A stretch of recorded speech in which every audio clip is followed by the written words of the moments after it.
Sesaat lagi Anda akan menyimak Bincang Psikologi Keluarga. Pagi hari ini Alhamdulillah telah hadir bersama dengan kita. Ada Bu Lilis, ada Pak Wasmin melalui Zoom Meeting MPFM. Assalamualaikum warahmatullahi wabarakatuh. Bu Lilis, Pak Wasmin. Waalaikumsalam warahmatullahi wabarakatuh. Kabar baik pagi hari ini, sehat ya? Alhamdulillah luar biasa. Allahu Akbar. Masya Allah, Alhamdulillah. Walaupun katanya kalau daerah Bandung ini cuacanya banyak yang mendung, tapi mudah-mudahan semangat kita tidak mendung ya. Amin, amin. Alhamdulillah. Baik, terima kasih banyak Bu Lilis dan Pak Wasmin. Kita akan melanjutkan kembali masih berkaitan dengan manajemen gadget ya. Kemarin part ke-1, sekarang kita masuki part yang kedua. Barangkali sebelum dilanjutkan akan menyapa terlebih dahulu sahabat MK di rumah, silakan. Ya, sahabat-sahabat MK, alhamdulillah kita diberi kesempatan ya untuk membahas tema yang sangat penting ini ya, tentang gadget manajemen atau manajemen gadget. Membubuhkan kata manajemen ke gadget itu awal mulanya agak kebesaran lah ya. Manajemen kan biasanya manajemen organisasi kayak gitu. Tapi kalau dipikir-pikir agak berbeda gadget sekarang dengan TV zaman dulu atau radio gitu. Bahkan dengan komputer zaman sebelum ini juga beda ya. Karena apa? Karena gadget ini sekarang sudah merevolusi kehidupan. Banyak hal-hal baru yang tumbuh di masyarakat yang dulu belum ada, sekarang ada. Terus sekarang juga sekolah, Pak Wasmin. Bahkan ini dengan adanya COVID sekarang sekolah sudah bertransformasi menjadi sebuah cloud learning atau online learning, itu juga karena ada gadget ya. Banyak industri-industri baru tumbuh, industri lama tumbang juga karena gadget. Artinya emang ini benda kecil yang ada di kantong kita ini nggak bisa lagi dianggap sebagai perangkat biasa. Dia sudah punya kekuatan luar biasa. Nah, untuk itu kata manajemen gadget ini saya pikir nggak berlebihan ya. Ini sebuah kata yang memang serius karena luar biasa dampaknya. Dalam hal individu pun ada yang menjadi miliarder dengan handphonenya, ada yang terjerembab kehidupannya rusak oleh gadgetnya. Sekarang di rumah sakit jiwa. Dan sekarang di rumah sakit jiwa gitu ya. Ya artinya ini nggak bisa sembarangan lah kita sekedar punya uang memberikan gadget ke anak tapi tidak ada manajemennya. Bahkan ilmu-ilmu tentang manajemen ini tidak secara serius dikonversikan atau dibahas ke arah parenting gitu. Meskipun polanya sama manajemen seperti di kantor, tapi ketika diterapkan kepada sebuah gadget yang dipegang anak, banyak orang tua yang hebat di kantor belum tentu hebat memanage gadget di rumah gitu. Untuk itu kita bahas ini, dan kemarin kita sudah mulai ke arah P yang pertama ya. Kalau bicara manajemen ya memang larinya ke POAC ya, POAC ya, POAC. Nah, hanya di P ini, planning ini hubungannya nanti agak panjang nih. Planning, kalau udah bicara planning kan berarti kita bicara perencanaan, bicara kurikulum berhubungan dengan gadget ini apa? Program-program apa yang harus kita gulirkan berhubungan dengan gadget gitu. Ada kata-kata apa Pak Wasmin? Gagal merencanakan? Iya, gagal merencanakan sama dengan merencanakan kegagalan. If you fail to plan, you plan a failure. Jika kamu gagal merencanakan, maka kamu sebetulnya sedang merencanakan kegagalan. Apalagi ini tidak merencanakan sama sekali berhubungan dengan gadget anak ya. Ciri-ciri bahwa kita tidak punya perencanaan atau tidak ada manajemen berhubungan dengan gadget anak adalah di awal aja tuh pas pembelian gadget. Sama sekali nggak ada kontrak, sama sekali nggak ada MOU, sama sekali nggak ada akad. Nah ini handphone ini hak guna pakai, bukan hak milik. Karena bukan hak milik artinya tidak bisa kamu jual. Kalau kamu hilang ya kamu harus bertanggung jawab karena itu bukan milik kamu.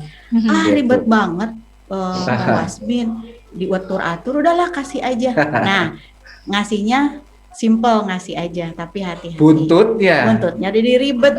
Tapi di awalnya mungkin emang ribet. Kenapa sih mesti orang tua nggak simple banget dengan begitu. Nah, nanti bisa jadi ujung-ujungnya jadi ribet. Kalau ribet di awal, ujung-ujungnya malah santai, simple. Karena termanage, teratur gitu. Sesuatu yang termanage, sesuatu yang teratur itu berakhir baik ya. Sesuatu yang tidak termanage itu adalah sesuatu yang buruk di akhirnya. Kalaupun ada baik di akhirnya itu adalah judi ya. Itu untung-untungan, dan kita kan orang ulul albab itu nggak boleh bermain judi, nggak boleh untung-untungan. Gitu. Nah, untuk itu kalau udah bicara manajemen, artinya kita bicara perencanaan. Kalau bicara perencanaan, kita bicara program. Kalau dalam konteks rumah tangga, karena rumah tangga itu juga ada fungsi-fungsi berkeluarga, fungsi-fungsi keluarga, maka kita ketika merencanakan gadget ini, manajemen gadget, perencanaan gadget pada P yang pertama ini adalah mengembalikan pada fungsi keluarga itu kembali. Dan, gitu. BKKBN, Badan Koordinasi Keluarga Nasional. Berencana Nasional. BKKBN itu sudah menetapkan ada 8 fungsi. Ada 8 fungsi keluarga. Jadi ini yang harus kita sosialisasikan ke semua orang. Barangkali ada orang tua yang tidak tahu fungsi-fungsi keluarga itu apa saja, karena yang tahu mungkin fungsi keluarga itu ya udah suami mencari nafkah, kemudian anak sekolah, udah aja itu misalnya. Padahal sebenarnya ada 8 fungsi. Ada 8 fungsi keluarga yang harus diketahui dan yang harus dilakukan ya. Nah, ini berkaitan dengan planning ini, kita harus tahu dulu fungsinya, Pak Wasmin. Karena kalau tidak tahu fungsi keluarga ini juga untuk planning tentang gadget jadi merasa direpotin. Nah, itu gitu. Ribet gadget harus ada kurikulumnya. Tambahin lagi sih kerjaan orang tua, padahal sebenarnya bukan kerjaan lagi. Justru kita mempertajam fungsi-fungsi keluarga. Mempertajam atau mengembalikan pada fungsinya kembali. Ya, mengembalikan karena ada yang tahu, ada yang tidak tahu, akan ada juga yang bahkan tidak mau tahu tentang fungsi ya. Gimana juga harus tahu. Jadi nganggapnya sebagai bapak atau sebagai ibu itu cuma ngasih makan doang, nganggapnya. Merasa sudah makan, sudah ngasih uang sekolahnya udah selesai. Makanya kalau kita tahu fungsi, akhirnya kita bisa mengoptimalkan gadget ini terhadap anak dan disesuaikan nanti. Ini bukan kerjaan baru, Pak Wasmin. Tapi kita mengembalikan lagi, mempertajam lagi ke arah. Jadi istilahnya merevitalisasi kembali revitalisasi lagi fungsi keluarga ya. Apa itu yang 8 itu? Yang 8 itu yang pertama adalah fungsi keluarga adalah fungsi keagamaan. Jadi di rumah misalnya anak-anak kita gimana caranya rumah itu menjadi pusat untuk pengembangan budaya dan budaya agama dan pembiasaan untuk agama. Agama di sini kan yang didasari yang pertama ritual dulu ya Pak Wasmin. Dari ritual itu nanti akan tumbuh spiritual, akan tumbuh kan awalnya mungkin anak-anak sholat tidak bisa langsung merasakan kedekatan dengan Allah, tidak bisa. Berarti gini, kita satu-satu berarti fungsi ini nanti gadget hubungan apa? Contoh ini fungsi keagamaan. Nah, orang tua kan mungkin nggak punya waktu untuk mengajari sholat. Nah, kesempatan. Nah, itu. Jadi program dalam manajemen gadget. Nanti dihubungkan ke sana langsung. Jadi nanti justru malah membantu fungsi yang pertama, fungsi misalnya ritual apa? Misalnya ritual tentang baca Quran. Nah sekarang gadget kan simple ya, jadi gadget sudah ada Qurannya, kemudian hafalan itu ya, hafalan, kemudian keagamaan. Nah keagamaan itu nanti berkaitan dengan pemahaman tentang fikih, misalnya tadi cara wudhu, cara sholat. Nah itu bisa menggunakan gadget. Jadi nanti searching googlingnya itu berkaitan dengan tadi. Gitu. Jadi ini sebetulnya Teh Sarah ini manajemen gadget ini nanti kita juga akan minta sahabat-sahabat ketika kita menjelaskan begini, sahabat-sahabat punya ide apa gitu. Agamaan dengan gadget. Karena kemarin setelah kita menjelaskan ini jadi ada ide. Idenya adalah berarti kalau begitu salah satu tekniknya orang tua atau bersama dengan anak membuatkan playlist di aplikasi, mungkin di YouTube gitu ya, untuk membuat playlistnya. Jadi misalnya playlist tentang apa? Playlist lagu anak-anak Islam, atau playlist tentang tadi fikih wudhu, fikih sholat. Itu playlist itu dibuatkan sehingga nanti playlist itu akan menjadi bagian dari konten yang dilihat anak setiap hari, nanti dilaporkan, nanti dimutabaah gitu, sudah mendengarkan ini belum, gitu. Dan akhirnya tadi mengembalikan fungsi keluarga yang pertama. Jadi malah gadget membantu mengembalikan fungsi keluarga, keagamaan gitu. Oke, tadi idenya playlist ya. Nanti sahabat-sahabat ada ide apa lagi nih dalam penjelasan ini? Fungsi yang pertama tadi keagamaan. Jadi nanti dihubungkan dengan gadget, berarti gadget nanti saat planning, berarti gadget menjadi salah satu, ada program berhubungan dengan agama di gadget itu. Apa gitu? Apakah membuat playlist tentang keagamaan? Agama juga dibagi beberapa 3 setidaknya ya, berhubungan dengan akidah, ceramah-ceramah akidah kita kumpulkan. Berhubungan dengan fikih tadi, mulai dari fikih wudu, fikih toharoh, fikih sholat, fikih zakat, segala macam itu ya. Fikih kalau udah agak gede nanti berjima, fikih berjima gitu ya. Nah itu kemudian berhubungan dengan muamalah atau berhubungan dengan akhlak ya. Nah itu nanti dibuat playlistnya. Nah, playlist itu bisa minta anak untuk mencari juga kalau yang udah gede, coba cari. Oh ini bagus, sumbernya mana? Kita periksa sumbernya, gitu ya. Sumber tentu sesuai dengan preferensi masing-masing. Kalau ya preferensinya ke Ustadz ini silakan, gitu ya. Dan kita yang jelas idenya di situ. Modelnya. Jadi nanti anak-anak itu belajar agama bukan dari orang tuanya saja, tapi langsung dari sumbernya. Sumber-sumber yang lebih hebat daripada karena kita. Kan kadang kita mengambil lagi dari yang lain, ada yang hilang ketika kita mengambil ilmu dari yang lain. Betul. Nah itu dari sumbernya. Bisa jadi anak menginfokan ke kita misalnya, Bun aku udah lihat ini loh Ustadz ini, dia menjelaskan tentang ini. Jadi orang tua juga sama-sama belajar nanti. Asik. Oke, fungsi yang kedua apa Bu Lilis? Fungsi yang kedua adalah fungsi sosial budaya. Jadi rumah itu harus menjadi fungsi sosial dan budaya gitu. Itu Pak. Nah, berhubungan dengan gadget berarti fungsi sosialnya medsos jelas ya. Ketika di medsos berarti nanti ada program-program apa? Kan selama ini anak bergabung dengan klub-klub yang kita nggak tahu ya, dengan komunitas-komunitas. Makanya nanti berhubungan dengan sosial budaya, apa komunitas apa? Cari klubnya, cari komunitasnya. Dari teman saya ada anaknya itu kan sekarang lagi terpuruk ya pandemi. Nah akhirnya dia punya keidean untuk sosial dan budaya itu, dia misalnya memperkenalkan makanan Nusantara. Jadi makanan Nusantara sekarang misalnya kita jalan-jalan ke Bandung, siapa yang mau pesan misalnya tentang Bandung apa yang terkenal misalnya ya. Contohnya misalnya kalau Bandung terkenal yang combro misalnya. Nah siapa yang mau pesan combro gitu. Nah itu jadi ada sosialnya, akhirnya komunitasnya ada gitu.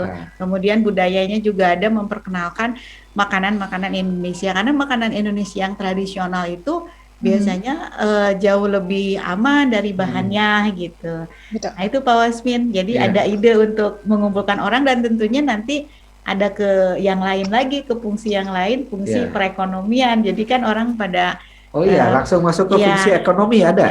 Itu fungsi ada ekonomi fungsi keberapa? Fungsi ekonomi itu nanti yang ketujuh. Jadi di mana misalnya dalam makanan Nusantara ini kita boleh jadi penjual, boleh jadi pembeli. Itu. Fungsi ekonomi, termasuk kalau fungsi ekonomi ya orang tua memberi nafkah ya itu jelas. Nah bagaimana gadget ini perencanaannya ada secara ekonomi, secara produktivitas lah minimal kalau belum menghasilkan uang ya. Makanya salah satu syarat di kami itu kalau anak mau main dia harus ngumpulin konten dulu, dia suruh bikin konten. Kontennya apa saja terserah, mau gambar, mau ngevlog, mau apa. Bahkan konten yang sekolah diupload juga silahkan. Itu karena setidaknya dia sudah berupaya untuk menjadi konten kreator, bukan hanya sebagai penonton gitu ya. Jadi nanti kalau kita punya sosmednya diisi dengan hal-hal yang positif, yang edukasi gitu ya. Dan tentunya nanti yang tadi menghasilkan tadi. Terus nanti budaya juga banyak budaya-budaya yang kita bisa kembangkan ya. Misalnya kalau anak dia suka musik ya dia suruh nyanyi itu aja di-upload di YouTube misalnya gitu ya. Yang suka gambar gitu, yang suka metik gitar, dia gitu. mulai metik gitar. Suami saya juga lagi latihan musik nih, nanti sepertinya sebentar lagi akan dirilis, akan launching. Betul. Terdengar back sound seperti ada suara. Sedang ada yang bermain musik berarti ya di situ, betul ya Pak Wasmin Bu Lilis? Ada. Baik. Jadi memang di dalam perencanaan ini ternyata fungsi-fungsi keluarga yang tadi ada 8 ini bisa kita masukkan begitu ya di dalam perencanaan. Artinya maksud saya nanti ketika orang tua bicara manajemen gadget, dia sebetulnya bukan membuat program baru atau menambah pekerjaan baru, bukan. Artinya justru mengembalikan fungsinya kembali. Gadget ini malah menjadi sebuah alat bantu jadinya. Alat bantu teknologi ya. Teknologi. Untuk mempermudah. Ini kan jadinya luar biasa kan idenya gitu. Yang selama ini anggap gadget ini adalah masalah, bahkan sebagian orang ya. Ini malah kita jadikan sebagai sebuah seperti alat misalnya bantu. Kita harus sidak. Anak kita harus tahu yang dijelajahi oleh anak kita itu apa, itu fungsi yang selanjutnya, yaitu fungsi keempat, di mana fungsi keempat itu sebagai keluarga itu fungsinya sebagai perlindung, jadi perlindungan gitu. Jadi kita harus melindungi anak kita dari misalnya dari predator-predator yang ada di dunia net, dari bullying, dari yang hal-hal yang negatif. Nah, kita harus dilindungi. Nah, cara dilindunginya ya kita harus tahu dulu Pak Wasmin apa yang dijelajah sama anak kita gitu. Jadi bukan berarti misalnya wah ini mah mengganggu privasi anak kita. Nah, justru kita mengembalikan ke fungsi perlindungan, jangan sampai anak kita dimakan oleh predator-predator. Karena juga ada kasus, ini kisah nyata Teh Sarah ya. Ada anak kecil kemudian ibunya mencari guru lesnya di sosmed, akhirnya ada yang nyantol, akhirnya les dengan anaknya, terus orangnya baik, percaya gitu ya, udah orang tuanya percaya dalam jangka waktu sebentar karena orang tuanya ngelihat wah ini orang yang soleh gitu ya. Nah ternyata apa yang dilakukan oleh guru lesnya ini, ternyata anaknya nggak mau les lagi. Pas diselidiki anaknya dengan polos menceritakan bahwa guru lesnya itu mensodomi anak tersebut. Nah itu gitu. Jadi kita harus melindungi anak-anak kita gitu, karena emang di dunia net itu kan semua bercampur, kebaikan dan keburukan di sana. Nah, artinya kalau dalam fungsi perlindungan, aneh juga ya kalau orang tua begitu cueknya terhadap apa yang dikunjungi anak, apa yang berinteraksi anak di gadget. Kalau di dunia nyata mereka sibuk kalau anaknya main kemana, kalau anaknya ketahuan bergaul sama siapa kan ya. Habis dari mana kamu? Dari sini. Jangan kemana, itu bahaya. Nanti pulang maghrib ya gitu. Misalnya nyebutin es saja. Dari mana es? Itu kan tempat pelacuran gitu. Tapi kalau di internet, kalau mereka enggak. Ada kok anak saya di kamar dari tadi. Padahal dari mana-mana. Dari mana-mana bahaya itu. Jadi pemahaman tentang safety and security itu dalam digital parenting itu penting. Gitu. Kemarin ada cerita klien saya, anaknya dengan polos mengirim foto alat kelaminnya ke temennya. Kaget gitu. Nah ternyata emang anaknya nggak ngerti, jadi saling gitu aja, yuk kita kirim, jadi masing-masing mengirimkan, bayangkan itu kan sudah pornografi Pak Wasmin. Nah itu jadi kalau misalnya orang tuanya cuek aja, selama ini nggak mau misalnya bukan mengawasi ya, yang melihat anaknya menjelajah kemana, itu bahaya ya Pak Wasmin. Maka untuk anak kami alhamdulillah saat ini mereka mengikuti aturan tidak ada password.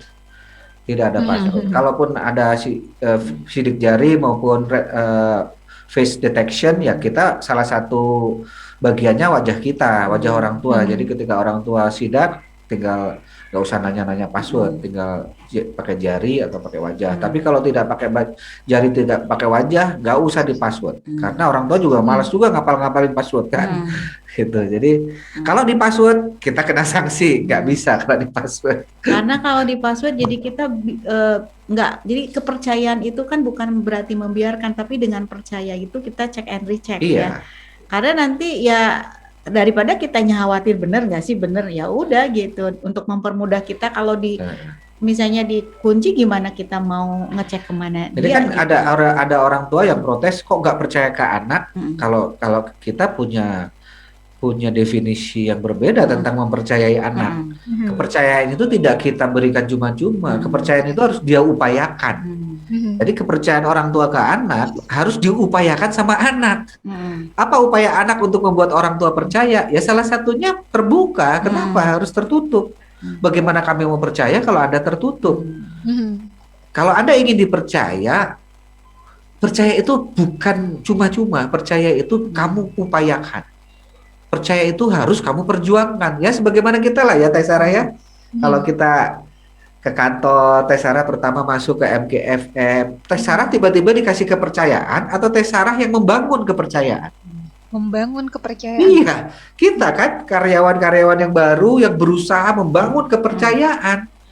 Ya gitu juga ketika orang tua harus mempercayai anak, tidak bisa begitu. Jadi maksud saya kalau ada ini orang tua yang mendengar sekarang, ketika bicara aku kan mensidak ke anak, tiba-tiba ada orang tua yang lain membantah, oh mau itu percaya ke anak. Nah, Anda sudah dapat nih argumentasinya sekarang. Betul bisa gitu atuh. Percayaan orang tua percaya ke anak itu bukan cuma-cuma. Anak harus memperjuangkan kepercayaan itu.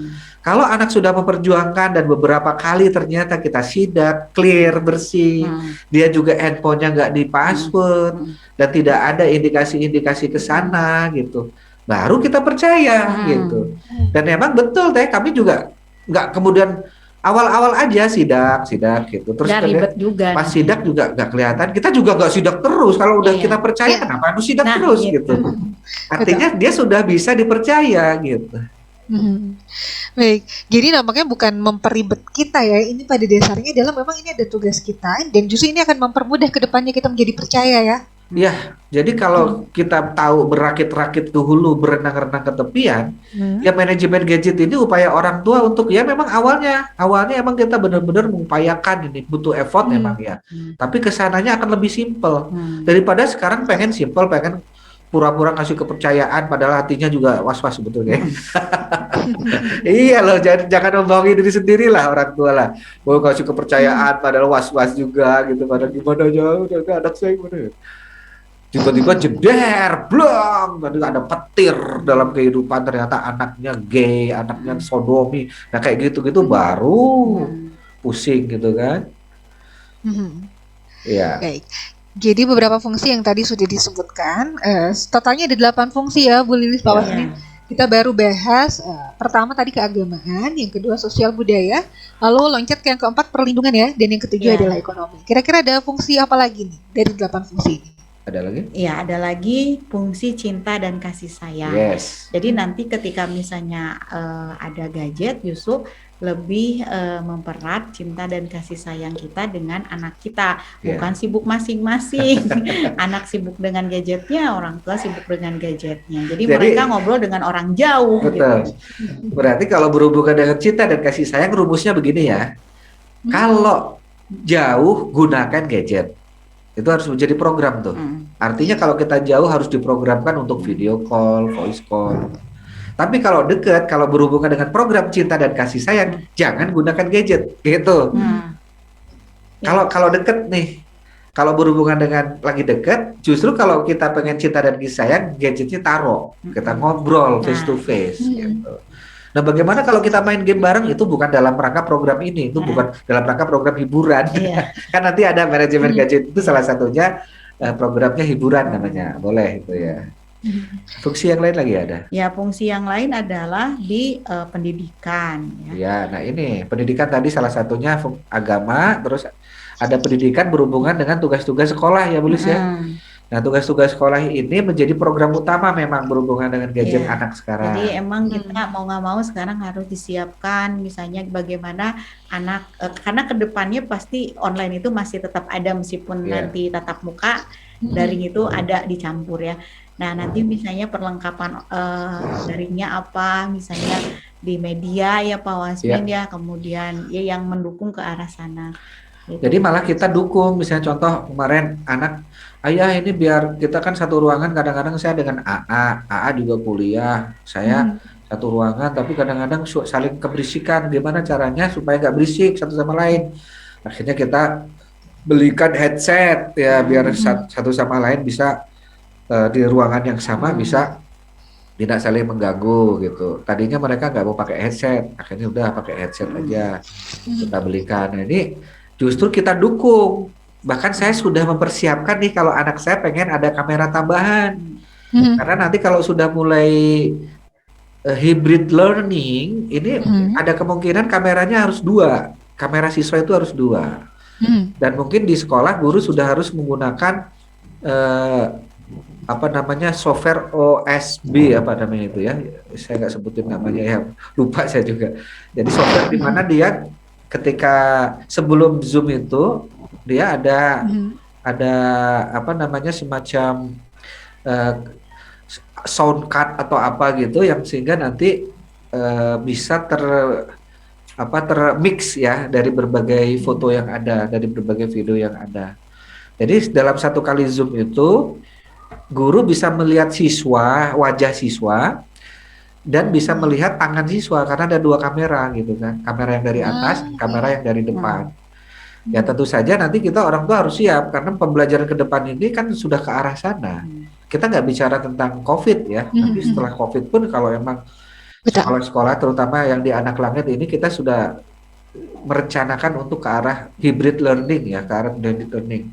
Jadi meskipun nanti sudah dibebaskan untuk tatap muka, kita akan mencampurkan itu karena kita menyambut masa depan.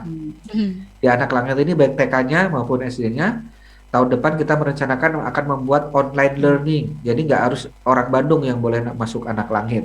Jadi pertanyaannya bagaimana perizinan? Nah, perizinan mah nanti dulu aja. Kalau dinas nggak mengizinkan, saya pikir kacida gitu. Biasa menteri pendidikannya orang teknokrat, orang digital, masa online learning nggak dibolehkan gitu.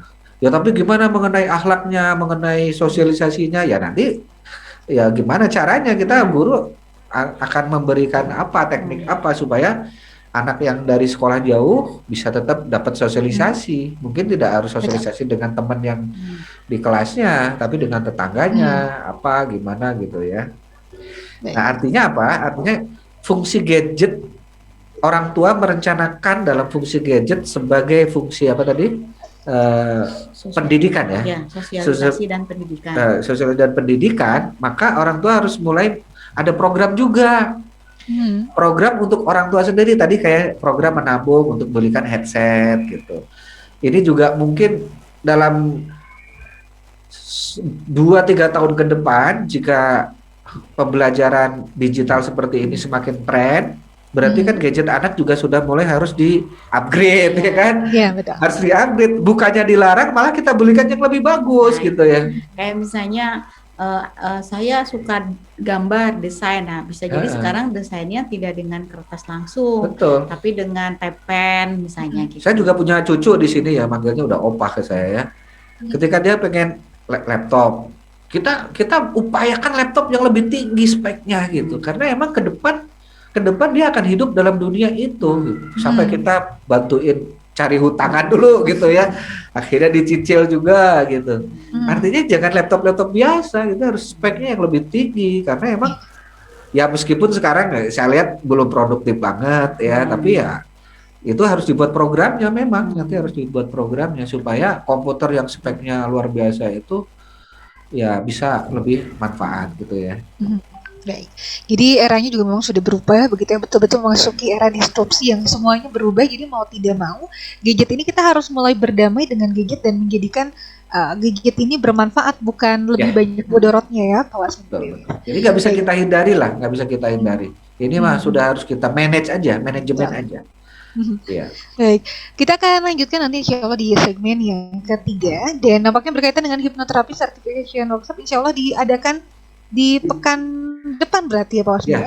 Jadi masih ada kesempatan tentunya ya untuk sahabat MKI yang ingin mengikuti kegiatan hipnoterapi certification workshop sahabat MKI di pekan depan. Anda bisa agendakan, dan untuk pendaftaran silakan Anda bisa menghubungi ke nomor 0811 225 002 0811 225 002. Kami akan kembali untuk Anda.